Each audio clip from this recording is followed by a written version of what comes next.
Welcome back to the Winner's Circle, where we explore how IT and business leaders can leverage technology to get ahead of the competition and win.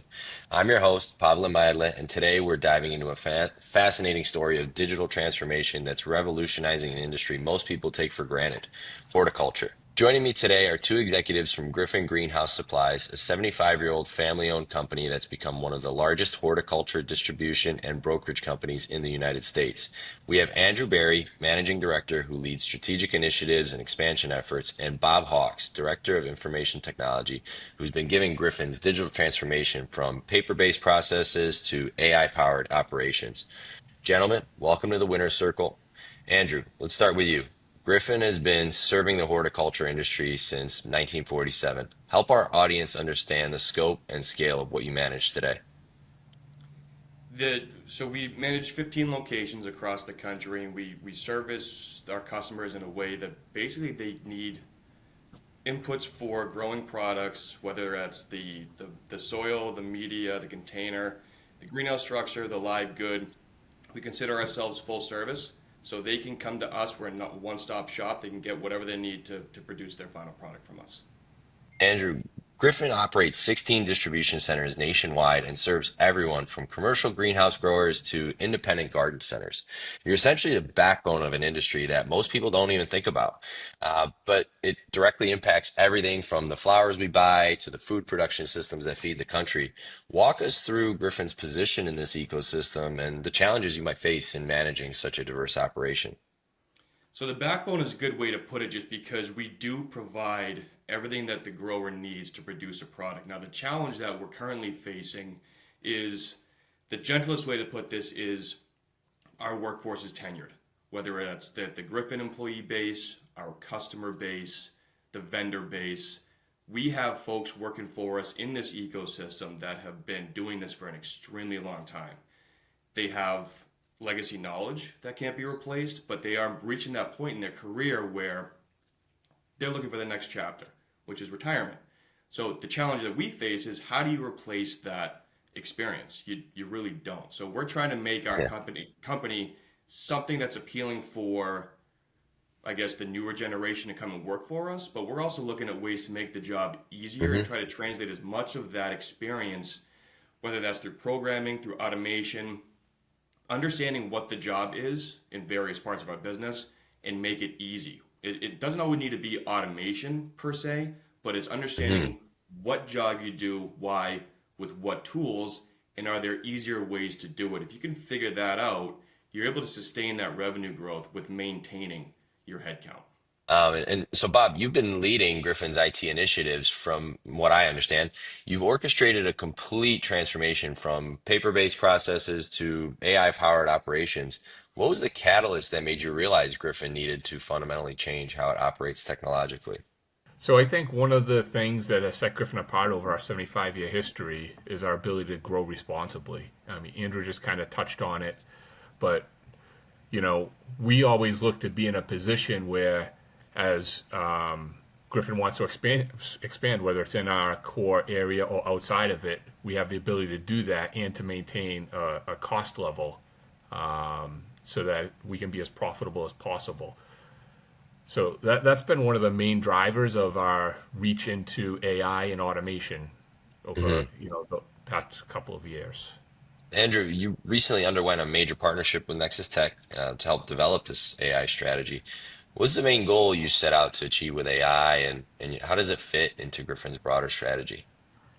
Yes, we embarked on a project within our purchasing group. So we have a department that is responsible for stocking our warehouses with inventory to ship to our customers, and they're also responsible for placing direct POs that'll go right from the manufacturer over to our customer base. Now, we have growth strategies. We want to continue to grow our top line revenue while maintaining expenses. So we knew that we were having expansion into new territories, new product lines, new vendors.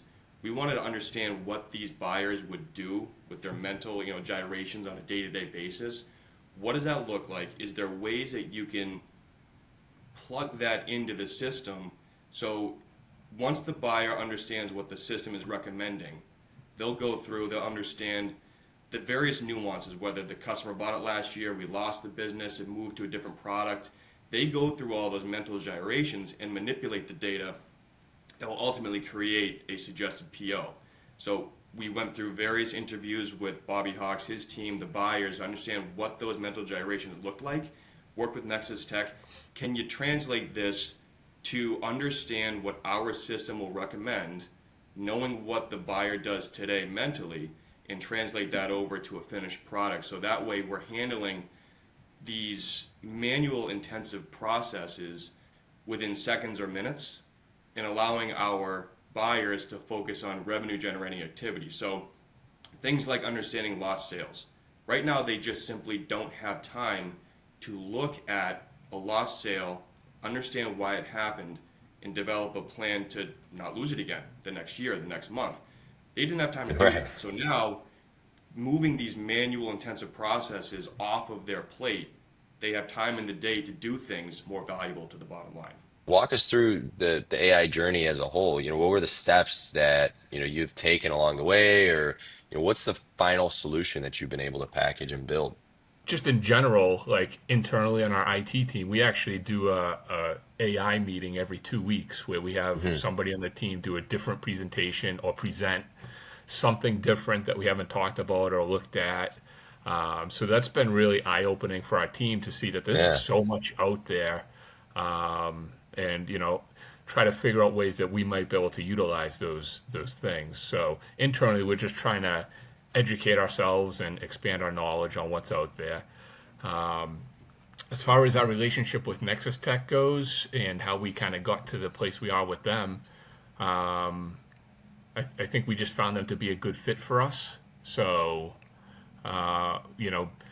we looked at some people that were very specific to purchasing in the AI space, and NexusTek wasn't really specific into purchasing, but they gave us a wide range of opportunities down the road. So that's kind of one of the main reasons why we went with them for our projects. What kind of measurable impact are you seeing on Griffin's operations and or customer satisfaction?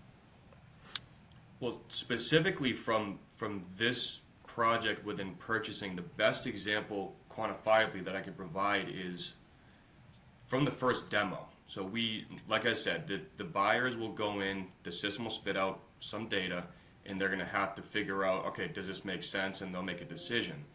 We go through early orders. So the big buy is what stocks our warehouse for the busiest shipping season for Griffin Greenhouse Supplies. Our number one stocking vendor, one individual will go through this whole process. It'll take them roughly 80 hours to complete the recommended PO for one vendor. NexusTek came in, understood what that individual did with the recommended data and the gyrations to create the ultimate final product. They did it within minutes. So 80 hours Wow. to within minutes. But the best part about it for me was the accuracy. So you looked at what the Griffin buyer suggested, by 200 counts of XYZ SKU. Okay. Proof is in the pudding. NexusTek recommended 199. Buyer from Griffin recommended, 10 of XYZ SKU. NexusTek recommended 11. So the efficiency to create the same outcome was insane. Now, for me, Yeah. I want to understand the next iteration of that. So, yep, they can basically mimic what the buyer did, the human buyer did. But now I'm interested, how far can you take this? Push the limits of what AI can do. And just because, we recommended 200, NexusTek recommended 199, could you get by with 170? Looking at, did we really need to buy that amount? Looking at your turns, looking at your fill rates, looking at customer satisfaction. So the initial Right. results, perfect, spot on. But you want to continue to Yeah. push the envelope and see what else you can do with that. Andrew, you're in a unique position to see technology adoption across the entire horticulture industry. How do you feel that AI and automation is changing the competitive landscape overall? Are we seeing a divide between tech adopters and traditional operators? So yes. So looking in my space where I live, and it's distribution brokerage, I firmly believe that the total addressable market has decreased from the highs. So we had this incredible rise in consumers through COVID.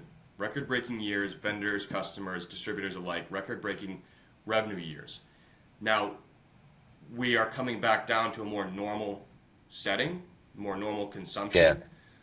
You look at morbidly, our biggest customer base, consumer wise, is leaving the marketplace, the baby boomer generation. Unfortunately, they're passing away at a rate of 2,000 per day. That's over 5 million consumers that are gone since 2019. The ones that are still around and might be Wow. doing less, whether they're in, an association where they're not doing their own gardening. But the point is, the consumers are leaving at a faster rate than new consumers are entering. So we're all competing over a smaller pie. What Hmm. ultimately results from that is the easiest way to win an order is by price, offering the absolute lowest price. That's not what Griffin Greenhouse Supplies does. We offer other things to our customer that we believe add value to create the justified margin that we will write those orders at. Now, some of our competition, that is their only weapon that they have in their arsenal is price. And we are starting to see some questionable decisions out there when it comes to the price that's in the marketplace. And we're built to maintain that. We're built to play the game if we want to, which we do. There are scenarios where we have to play the game and take it on the chin and write a very low margin order. But that's not where we like to play. And I just think that we are able to do that because of some of this work that we're doing in terms of automation, making it more net profitable. So you have your gross profit, but then you have all of the expenses associated with writing that order, maintaining, bringing that order all the way across the finish line to become a receivable and ultimately collect on it. Now we've been making strides for the past 10 years to increase that net profitability to produce and translate as much of that gross profit dollar to a net profit dollar. So we're built for it. We're gonna sustain our margin strategies. There's other Hmm. folks out there that their main goal is to just write that business, and sometimes you have to walk away from it. Yeah, but in other ways, we know that we're built and we're strong enough where we can play that game. What are the infrastructure and integration challenges that people don't necessarily see? How do you ensure this level of scalability? Well, for us, we've been very focused on controlled rollout of this technology for both security and adoption purposes. Right? Just having a tool doesn't make it usable. You have to have the people buy into it, use it, want to use it, and use it effectively. So we try to make sure that we're being very cognizant of the employees and what they're facing and trying to make sure that they can use the tool properly. So that's really a big part of it. As far as the security side of it goes, we've made the decision pretty early on here that we're housing as much as we can in our newly updated data center. So we're trying to keep everything under our purview, so that we're not out in an environment that things could go wrong in. So that's one of the things that we've been really trying to push for and maintain is keeping things in our own environment. What made NexusTek the right partner for Griffin's digital transformation, and how has their approach enabled your success? We really liked the breadth of their offering, and as we started to work with them, another key point for me personally was the people that we were working with. It was very focused. I wasn't dealing with a different person every week, and they were knowledgeable, flexible. So as the project moved along, it was a really nice experience. I've done a number of not AI related stuff over the years, and it can be very difficult working on Mhm. sizable projects, and they made it really really easy for us to implement. Looking ahead, where do you see AI and automation taking the horticulture industry? Are we going to move towards a fully autonomous greenhouses? What's the role to that point, what's the role Griffin is going to play in that future? Yeah, the technology exists. So but it's the folks that are playing in that space are the biggest in the industry. So you can walk into a greenhouse, that acres and acres and acres of production. And it's managed by Hmm. just a handful of people that are basically sitting in a chair, looking at sensors on their screen, and they're making decisions based off what the numbers are on the screen. It takes a lot of hard work, a lot of time to weed through all of these offerings and figure out what makes the most sense for you. We can see it from Griffin's perspective. Bobby, I mean, he and I get um, contacted by dozens and dozens and dozens of folks that tell us that they can help us, whether it's accounts receivable, accounts payable, inventory management, all these things. You got to Hmm. weed through it all. So unless you're fully dedicated to Yeah. cutting out time in your day to do your homework, do your research, sit through demos, you're never going to advance. So a lot of the small, medium, and large growers out there, they just don't have time to do it. How do you build the business case for that kind of technology investment?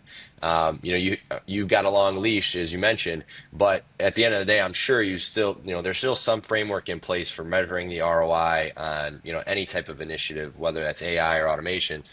How do you take those steps? What are how do you build that business case? Bobby and his team will come to the executive team with a whole handful of ideas for here's how we can become more efficient. It's going to cost money. Do we want to do that? Is it within the expense budget? We know what we have available to us to spend. It's really a matter of trying to figure out what's the biggest bang for your buck, what's our biggest issue, and what's the best Yeah. solution. It's the simple things at Griffin. It's hard work and integrity, and finding partners that are like that and Yeah. reflect those things. That's really important. And I think that as we've gone through, whether it's with the AI side of NexusTek or our MSP partners that we've used over the years, and that's really important to us that we find those types of partners that guide us and help us in our decision making. I think we've done a pretty good job partnering up with some strong people in various industries, and that's gotten us to a pretty good place right now. For companies that are in a more traditional industry who, might be hesitant about AI or automation, what lessons do you feel like they can take from Griffin's journey? What would you say to a business leader who's on the fence about making these investments? This is an easy one. If you're not, somebody else is. When I was talking with John and Andrew Chase from NexusTek, one of the biggest hurdles that I had when it came to rolling this out to Griffin Greenhouse Supplies was the first question that I was asked was, "So Andrew, are you trying to replace us?" And it's a very simple answer: no, we're not trying to replace you. Yeah. But what we're trying to do is make your day to day easier, allow you to focus on something else that's more profitable to the bottom line. It's not replacing the humans, but making your humans superhuman.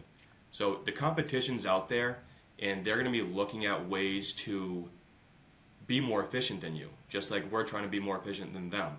So you're looking at adding revenue growth while maintaining a stable expense part of your income statement. So you're not looking at a RIF, you're not looking at a reduction in force, you're not looking at firing people, but you want to grow your business revenue wise and maintain your expenses. That's good for your entire company. It's good for your employees. We participate in profit sharing. So at the end of the year, the bottom Hmm. line X percentage goes right back to our employees. So if you're able to put more towards the bottom line through these efficiencies and automation, you're putting more towards the bottom line. That goes right back into the employees. We're not getting rid of anybody. You're looking at expanding revenue growth, expanding profitability, giving back to the employees, making their lives easier. I mean, I don't see how you lose. Awesome. Well, that's a wrap on today's episode. So thank you all for joining the Winner Circle. We'll see you on the next one. Take care and goodbye now.